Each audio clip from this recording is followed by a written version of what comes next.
Hola, cordial saludo. Mi nombre es Santiago Campos, soy estudiante de filosofía y miembro del semillero de hermenéutica y padres de la Iglesia de la Facultad de Teología de la Pontificia Universidad Javeriana. Me complace poder compartir en esta ocasión el acercamiento al perfil de uno de los personajes más importantes del siglo de oro de la patrística, Juan Crisóstomo. Hoy en día escuchamos con cierta frecuencia a algunas personas decir que aquellos que tienen cierta autoridad espiritual en la Iglesia predican, pero no aplican.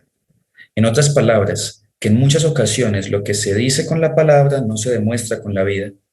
Esa desconexión entre el discurso y la vida es uno de los principales motivos de la desconfianza que existe en el mundo de hoy hacia quienes buscamos, en medio de nuestras limitaciones, hablar de la autodonación de Dios que ha salido a nuestro encuentro. Frente a este problema de falta de testimonio, nos queda a los cristianos volver la mirada hacia los orígenes de nuestra fe y centrar nuestros ojos en aquellos que lograron hacer vida de las enseñanzas de Jesús y no solamente transmitir un discurso. Hoy quiero proponer como modelo de coherencia entre vida y discurso a un hombre del siglo IV, Juan de Antioquía, a quien algunos de sus contemporáneos conocieron como el limosnero y nosotros le conocemos por el sobrenombre de Crisóstomo, es decir, boca de oro. Estos dos apelativos nos sirven como punto de partida para conocer al personaje. Quienes convivieron con él se quedaron con sus obras, con el testimonio de su vida, mientras que a nosotros nos han llegado 16 siglos después sus palabras, su retórica. Sin embargo, ambas cosas son inseparables en la vida del antioqueno en quien se centra la presente exposición. Juan era rétor de profesión y como tal sabía que su trabajo no solo era iluminar la vida de los demás con su palabra, sino dejarse iluminar por el texto que le servía de inspiración, la Sagrada Escritura, y hacer surgir de la misma su propia experiencia de vida, como bien atestigua en muchos de sus escritos. Además, este doble movimiento entre vida y predicación se hacía concreto en su profunda preocupación social, algo a lo que pondremos especial atención a lo largo de esta conferencia. Para lograr una mejor aproximación a este importante personaje del siglo de oro de la patrística, nos acercaremos a él desde tres aspectos. En un primer momento conoceremos la vida que llevó San Juan en Antioquía, hasta su elección como obispo de Constantinopla. Luego, profundizaremos en su ministerio en dicha sede episcopal, pasando por sus destierros hasta su muerte. Y finalmente tendremos una breve presentación de sus obras. Así pues, comencemos adentrándonos en los primeros años de vida de San Juan Crisóstomo. Juan nació en Antioquía de Lorontes, actual Turquía, alrededor del año 349. Según Palladio, uno de sus primeros biógrafos, era hijo de padres honorables. El nombre de su madre era Antusa.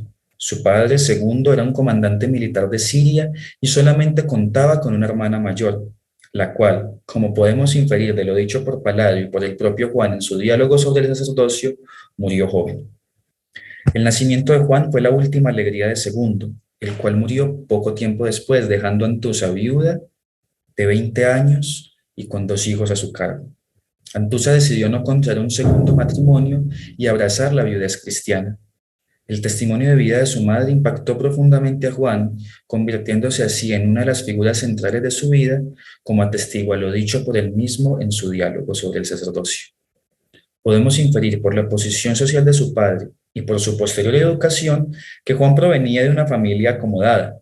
No es difícil imaginar que muchas veces el joven, que luego fue obispo de Constantinopla, tuvo que ver a las personas menos favorecidas acercándose a su hogar en busca de algo de ayuda. Y dada la piedad cristiana de su madre, tampoco es difícil afirmar que en esos momentos aprendió aquella caridad que predicará con la exquisitez de su retórica y la fuerza de su testimonio. Aprendió filosofía en la escuela de Andragatius y fue instruido en las letras y la retórica por Libano, un maestro pagano que era el principal orador de su tiempo. Juan era un joven brillante, a tal punto que el propio Liviano pensaba en él como su sucesor en la dirección de la escuela de retórica. Sin embargo, Juan se sentía más atraído por la vida cristiana, algo que nos narra Palladio en su diálogo. A la edad de 18 años, se rebeló contra los profesores de palabrerías. En llegando a la madurez del espíritu, se enamoró de la doctrina sagrada. En el 368 es bautizado en la Pascua. 3 años después de su bautismo es instituido lector. Durante este tiempo estudió teología con Diodoro de Tarso. Llevaba una vida de estricta mortificación, la cual hacía preocupar a su madre. Escuchemos, pues, el retrato que Juan hace de Antusa en el diálogo sobre el sacerdocio a propósito de este momento de su vida. Cuando ella se dio cuenta de mis deseos, tomándome por la mano derecha, me llevó a su habitación y haciéndome sentar cerca, sobre la cama en que me había dado a luz, dejaba caer fuentes de lágrimas y añadía palabras más lastimeras que las lágrimas, lamentando tales cosas para conmigo. Hijo, no se me permitió gozar mucho de la virtud de tu padre.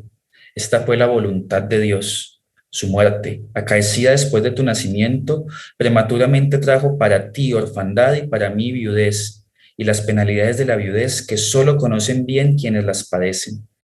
No hay palabras que logren expresar la tempestad y el oleaje que arrostra una muchacha recién llegada de la casa paterna, inexperta en los asuntos, herida de pronto por un dolor irresistible y obligada a soportar preocupaciones mayores que su edad y naturaleza. Pero nada de esto me convenció para que me volviese a casar, ni para que introdujese otro esposo en la casa de tu padre. Por el contrario, permanecí en el vendaval y en la inquietud y no rehuí el horno férreo de la viudez, socorrida por la ayuda que viene de arriba. También me ofrecía mucho consuelo en aquellas penalidades el ver continuamente tu rostro, que conservaba para mí la imagen viva y bien acabada del que había fallecido. Por ello, cuando aún eras un crío que todavía no había aprendido a hablar, cuando los niños más alegran a sus padres, me consolabas mucho. Y no podrás decir ni afirmar que soporté con coraje la viudez, pero que descuidé los bienes paternos por la necesidad de la viudez, cosa que he visto padecer a muchos de los que sufren la desgracia de la orfandad. Los conservé todos íntegros y no dejé de gastar nada de lo necesario para tu buena reputación, gastando de mi propia fortuna y de la que tenía cuando vine de mi casa. Y no creas que yo te digo ahora esto como reproche. A cambio de todo esto, yo te pido un único favor. No me envuelvas en una segunda viudez y no avives de nuevo un dolor que ya estaba dormido. Aguarda a que yo muera. Quizás me vaya dentro de poco. Los jóvenes tenéis la esperanza de llegar remotamente a la vejez, pero nosotros, los viejos, no aguardamos otra cosa que la muerte.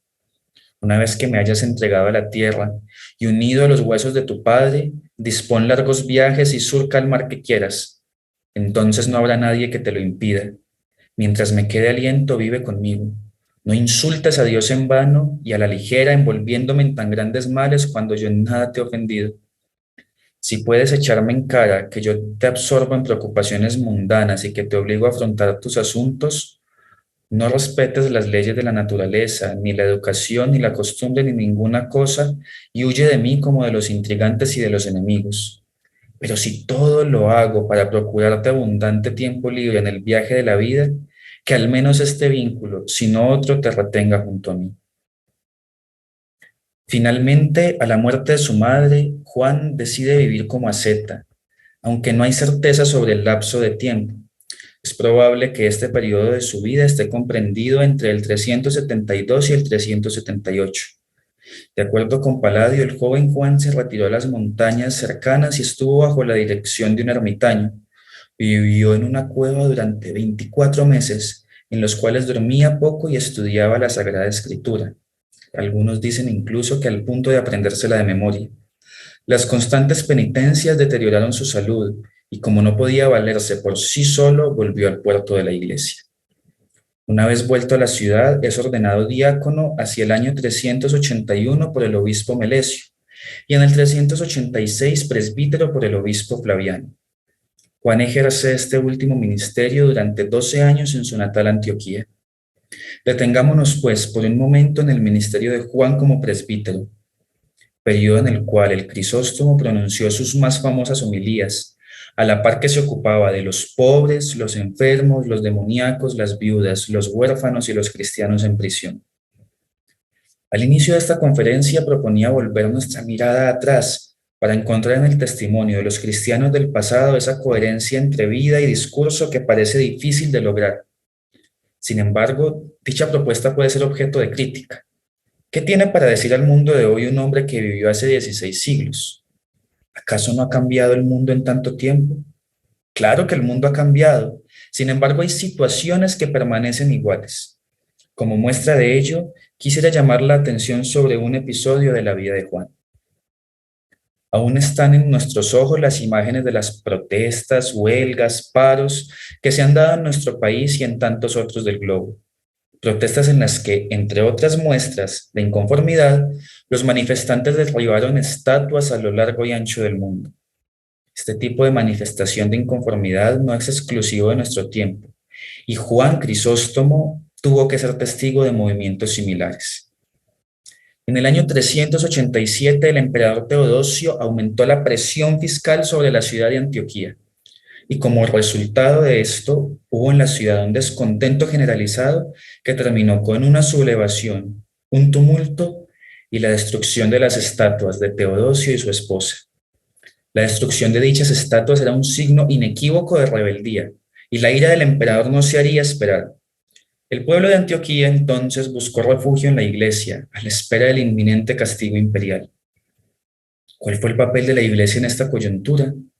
El obispo de la ciudad, Flaviano, viajó a Constantinopla para rogar la clemencia del emperador, mientras que Juan, presbítero aún, aprovechó la oportunidad para dirigirse al pueblo, que temeroso estaba a la espera de consuelo. Juan decía: si nos consolamos nosotros, ¿dónde podréis encontrar consuelo? Como resultado de este episodio, durante esa cuaresma, Juan pronunció sus 21 homilías sobre las estatuas, una obra de eminente carácter social que buscaba consolar a un pueblo temeroso, a la par que exhortarlo hacia su mejoramiento moral. La última de esas homilías, pronunciada el domingo de Pascua, atestiguaba que los esfuerzos de Flaviano, el obispo, habían dado frutos y que el perdón del emperador hacia la ciudad era completo. En esta crisis, Juan demostró ser un verdadero padre y pastor para su grey. El episodio de las estatuas es clave para comprender la vida de Juan Crisóstomo. En él la predicación atiende a la vida, a la par que la vida se hace predicación. No es un predicador desconectado de su realidad, y la fuerza de su carácter, a la par que su celo pastoral, lo condujeron, 10 años después, a salir del presbiterado de su ciudad natal para ocupar la sede episcopal de la capital del imperio. Pero antes de hablar de Juan como obispo de Constantinopla, valdría la pena preguntarnos como cristianos, como miembros de la Iglesia, a la luz de este episodio de las estatuas: ¿somos fuente de consuelo y esperanza en un mundo cada vez más desesperado? ¿Cuál es nuestro compromiso social? El 27 de septiembre del 397 murió el obispo de Constantinopla, Nectario. El emperador Arcadio, hijo de Teodosio, se fijó en Juan, cuya fama como presbítero y orador había llegado hasta el palacio imperial, y lo mandó a llamar para ser el sucesor de Nectario. El antioqueno fue consagrado obispo el 26 de febrero del 398 por Teófilo, obispo de Antioquía. El llamamiento del emperador se dio en el contexto de intrigas políticas que adelantaba Eutropio, eunuco y consejero de Arcadio, el cual buscaba mermar el poder de los godos, los cuales eran arrianos, negaban la divinidad de Cristo, y alejar del poder a los personajes con claras intenciones sobre esto, como el propio obispo Teófilo, que había consagrado a Juan. A pesar de su santidad y de su habilidad retórica, el nombramiento del Crisóstomo como obispo fue el inicio de la época más difícil de su vida. Las preocupaciones pastorales de un hombre con el celo de Juan pasaban por la reforma del clero, del laicado y por el cuidado de los pobres, cuyo número en Constantinopla rondaba los 50.000. Dichas preocupaciones, aunque genuinas y santas, no respondían a uno de los principales problemas con los que contaba Juan en su nuevo cargo: su falta de lucidez política y habilidad administrativa. Crisóstomo era un gran pastor, pero un mal político y administrador. Además, la fuerza de su carácter y sus férreas convicciones religiosas lo enfrentaron directamente con la emperatriz Eudoxia, esposa del emperador Arcadio. Arcadio era un hombre de carácter débil, el cual se dejaba manipular, primero por Eutropio, quien orquestó el ascenso de Juan a la sede episcopal de Constantinopla, y luego por su esposa, la cual se convirtió en la verdadera figura de poder luego de que el eunuco cayera en desgracia en el 399. Juan se enfrentó con frecuencia con Eudoxia, fruto de su carácter fuerte. Por ello vale la pena acercarnos a la semblanza que Cuaste nace de él en este periodo de su vida. Su nombramiento para la sede de la residencia imperial fue la mayor desgracia de su vida. No encajaba en su nueva posición. Nunca se dio cuenta de la diferencia esencial que existía entre el ambiente envenenado de la residencia imperial y el clima más puro de la capital provinciana de Antioquía. Su alma era demasiado noble y generosa para no perderse en medio de las intrigas de la corte. Su sentido de la dignidad personal era demasiado elevado como para rebajarse aquella actitud hacia las majestades imperiales que le hubieran podido asegurar el favor duradero de los emperadores. Por el contrario, su temperamento ardiente le traicionó no pocas veces, arrastrándole a un lenguaje y a un modo de actuar inconsiderados, sino ofensivos. Su plan de reforma del clero y del laicado eran quiméricos, y su inflexible adhesión al ideal no produjo más resultados que el unir a todas las fuerzas enemigas en su contra. La preocupación social de Juan no desapareció con su ascenso a la sede episcopal. Mantuvo siempre su simpleza y su búsqueda para él y para otros de la perfección evangélica, huyendo de los males que propicia el dinero. Por ello, dedicó sus cuantiosos ingresos a la construcción de hospitales y el socorro de los pobres. Es necesario mencionar a propósito de este tema la fuerte amistad que existía entre Crisóstomo y una diaconisa de nombre Olimpia, quien había sido amiga de los padres capadocios, la cual era una de las mujeres más ricas del imperio. De esta amistad dan testimonio la correspondencia que conservamos entre ambos.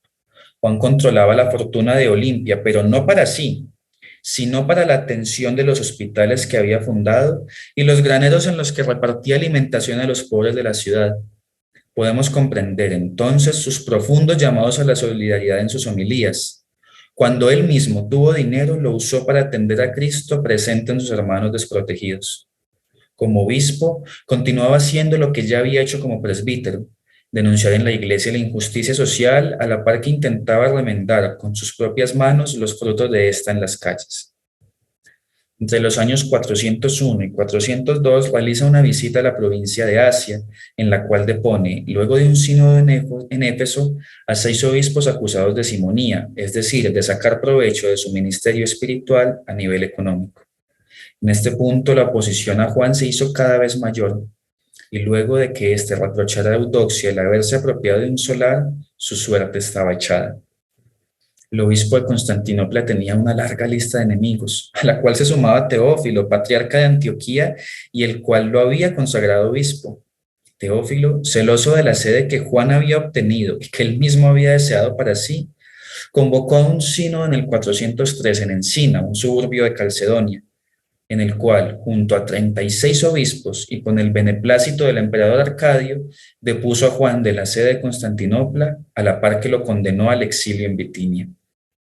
Escuchemos ahora las palabras que el obispo de Constantinopla dirigió al pueblo antes de partir al destierro y que dejan ver la profundidad de la fe en Cristo de este hombre. Muchas son las olas que nos ponen en peligro y una gran tempestad nos amenaza. Sin embargo, no tememos ser sumergidos porque permanecemos de pie sobre la roca. Aun cuando el mar se desate, no romperá esta roca. Aunque se levanten las olas, nada podrán contra la barca de Jesús. Decidme, ¿qué podemos temer? ¿La muerte? Para mí la vida es Cristo y una ganancia el morir. El destierro del Señor es la tierra y cuanto la llena. La confiscación de los bienes. Sin nada vinimos al mundo y sin nada nos iremos de él. Yo me río de todo lo que es temible en este mundo y de sus bienes. No temo la muerte ni envidio las riquezas. No tengo deseos de vivir, sino es para vuestro bien espiritual. Por eso os hablo de lo que sucede ahora, exhortando vuestra caridad a la confianza. La decisión causó revuelo en la ciudad de Constantinopla, y ante el descontento del pueblo fue la misma emperatriz Eudoxia la que pidió el retorno de Juan. Luego del retorno de Juan a la capital hubo un periodo de paz entre él y la emperatriz, el cual terminó cuando el obispo habló en contra de los espectáculos que hubo cerca de la catedral con motivo de la dedicación de una estatua de Eudoxia. Nuevamente aparecen en la vida de Juan las estatuas. Fue el derrumbamiento de las estatuas de Teodosio y su esposa lo que propició su ascenso. Fue la construcción de la estatua de Eudoxia lo que motivó su caída. La disputa entre ambos personajes se hizo más agresiva, cuando en la fiesta de San Juan Bautista el obispo atacara a Eudoxia en su homilía, un hecho que ha llegado a nosotros a través de los historiadores Sócrates y Sosómeno. Ya se enfurece nuevamente Herodías, nuevamente se conmueve, baila de nuevo y nuevamente pide en una bandeja de plata la cabeza de Juan. Como resultado de sus constantes ofensas a la corte, el emperador le prohibió seguir ejerciendo su ministerio y hacer uso de cualquier iglesia. Juan se rehusó a acatar las órdenes del emperador, pero su situación se hizo insostenible.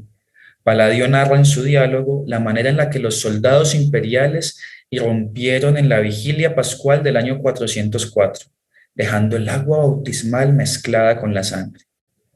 Finalmente, en junio de ese mismo año, Juan fue desterrado hacia Cúcuso, en la Baja Armenia, pero dada la afluencia de los antiguos fieles de Antioquía hacia dicho lugar, el emperador cambió el lugar de destierro a Pitio, en la costa oriental del Mar Negro. Sin embargo, extenuado por el destierro y por las largas caminatas a pie, Juan de Antioquía, obispo de Constantinopla, el limosnero, murió en Cómana, en el Ponto, el 14 de septiembre del año 407. Sus restos mortales, convertidos ya en reliquias, retornaron a Constantinopla en el año 438, donde fueron recibidos por Teodosio II, hijo de Eudoxia, quien, de acuerdo con el historiador Teodoreto, pidió perdón a Juan por el daño que le habían causado a sus padres. Es momento ahora de conocer un poco más de las obras de este importante personaje. El apelativo con el que conocemos hoy en día a Juan, como bien se dijo al inicio de esta conferencia, es el de Crisóstomo, es decir, boca de oro. No en vano es el patrono de los predicadores. La profundidad de sus palabras y la belleza de sus discursos, propios de un retor de su altura, hallan sustento en la transparencia de su testimonio. Su predicación no está desconectada de la realidad. Se deja interpelar por ella a la par que busca iluminarla. Es un hombre de una profunda identificación con Cristo, que busca animar a otros a imitar en la caridad a aquel que es el Salvador del género humano.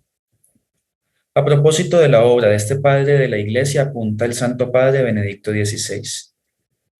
San Juan Crisóstomo es uno de los padres más prolíficos. De él nos han llegado 17 tratados, más de 700 homilías auténticas, los comentarios a San Mateo y a San Pablo, la carta a los romanos, a los corintios, a los efesios y a los hebreos, y unas 241 cartas. No fue un teólogo especulativo. Sin embargo, transmitió la doctrina tradicional y segura de la Iglesia en una época de controversias teológicas suscitadas sobre todo por el arrianismo, es decir, por la negación de la divinidad de Cristo. El hecho de que el antioqueno no sea un teólogo propiamente especulativo no resta valor a sus obras. Al contrario, su constante reflexión pastoral, social y ascética hacen de sus escritos una fuente de sabiduría para la vida práctica, para la vida cotidiana. Se acusa con frecuencia a San Juan de ser un moralista por hablar constantemente del pecado. Sin embargo, esto se debe a que él tiene en mente, cuando predica, la vida misma, la vida real y concreta, en la cual no deja de estar presente el pecado contra el cual todos estamos invitados a luchar. Esta dimensión vital y sapiencial del pensamiento del Crisóstomo es la que rescata Benedicto XVI cuando afirma: es un testigo fiable del desarrollo dogmático alcanzado por la Iglesia en el siglo IV y V. Su teología es exquisitamente pastoral. En ella es constante la preocupación de la coherencia entre el pensamiento expresado por la palabra y la vivencia existencial. Este es, en particular, el hilo conductor de las espléndidas catequesis con las que preparaba a los catecúmenos para recibir el bautismo. Poco antes de su muerte escribió que el valor del hombre está en el conocimiento exacto de la verdadera doctrina y en la rectitud de la vida. Las dos cosas, conocimiento de la verdad y rectitud de la vida, van juntas. El conocimiento debe traducirse en vida. Todas sus intervenciones se orientaron siempre a desarrollar en los fieles el ejercicio de la inteligencia, de la verdadera razón, para comprender y poner en práctica las exigencias morales y espirituales de la fe. Vale la pena señalar, luego de esta breve reflexión sobre su pensamiento, la lista de sus obras. Podemos dividir los escritos de Juan en tres categorías: sermones, tratados, cartas. En el primer grupo encontramos algunas homilías sobre libros en particular de la Biblia, es decir, exegéticas. En ellas encontramos homilías sobre el Génesis, los Salmos, el libro de Isaías, el Evangelio de San Mateo, el de San Juan, los Hechos de los Apóstoles, las distintas cartas de San Pablo y la carta a los Hebreos.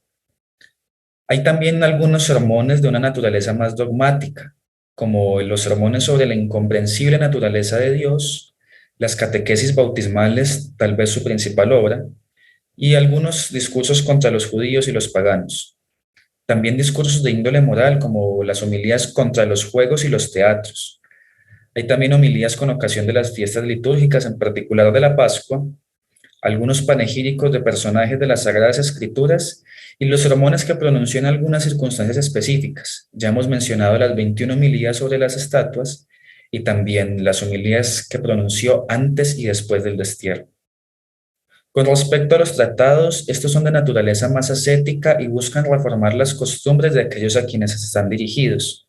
En esta categoría nos encontramos con el diálogo sobre el sacerdocio, sobre la vida monástica, sobre la virginidad y la viudez, acerca de la educación de los hijos, sobre el sufrimiento y nuevamente contra los paganos y los judíos.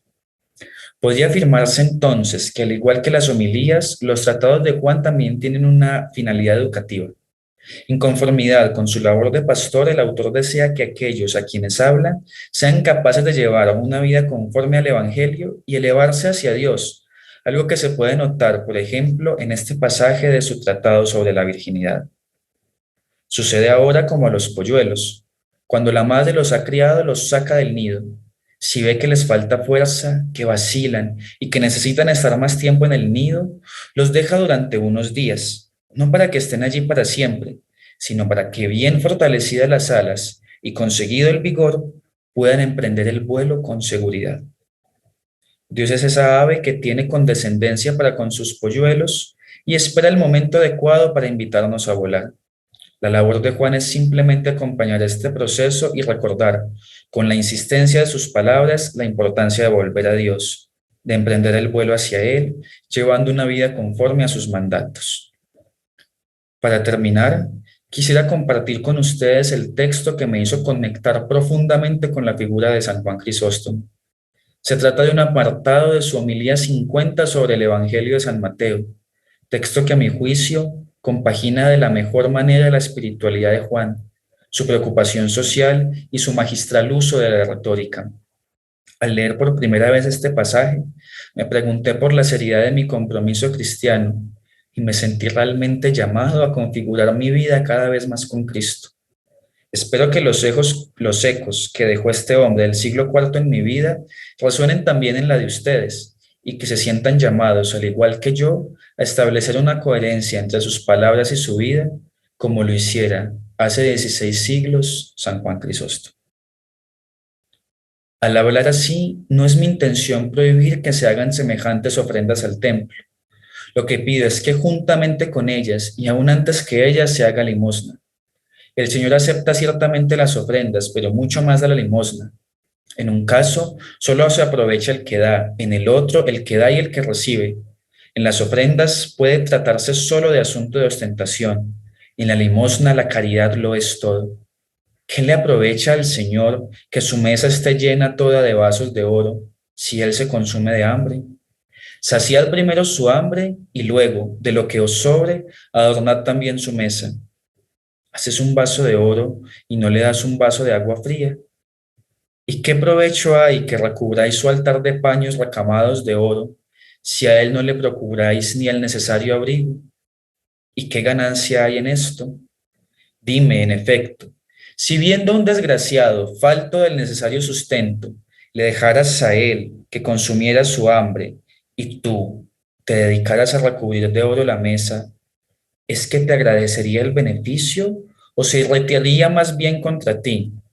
Pues que si viéndolo vestido de harapos y aterido de frío, no le largaras un vestido y te entretuvieras en cambio en levantar unas columnas de oro, diciéndole que todo aquello se hacía en honor suyo. No diría que le estabas tomando el pelo y lo tendrías por supremo insulto. Pues piensa todo eso sobre Cristo, que anda errante y peregrino, necesitado de techo, y tú, que no lo acoges a él, Te entretienes en adornar el pavimento, las paredes y los capiteles de las columnas y en colgar lámparas con cadenas de oro. A él, sin embargo, no quieres ni verle entre cadenas en las cárceles.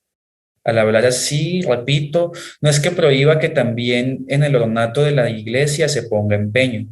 A lo que exhorto es a que juntamente con eso, o más bien antes que eso, se procure el socorro a los pobres. De no haber hecho lo primero, a nadie se le culpó jamás. Por lo otro, sin embargo, se nos amenaza con el infierno, con el fuego inextinguible y con el castigo entre los demonios. Mientras adornas, pues, la casa, no abandones a tu hermano en la tribulación, pues él es templo más precioso que el otro. Además, todos esos tesoros se los pueden llevar los reyes infieles, los tiranos y los salteadores, mas cuanto hagas por tu hermano hambriento, peregrino desnudo, tú ni el diablo mismo te lo podrá arrebatar, pues lo guardas en tesoro seguro. Entonces, ¿cómo es que él mismo dice, a los pobres siempre los tenéis con vosotros, pero a mí no siempre me tenéis? Porque justamente la razón por la que hemos de ser más limosna es porque no siempre le hemos de tener a él hambriento, sino en la presente vida.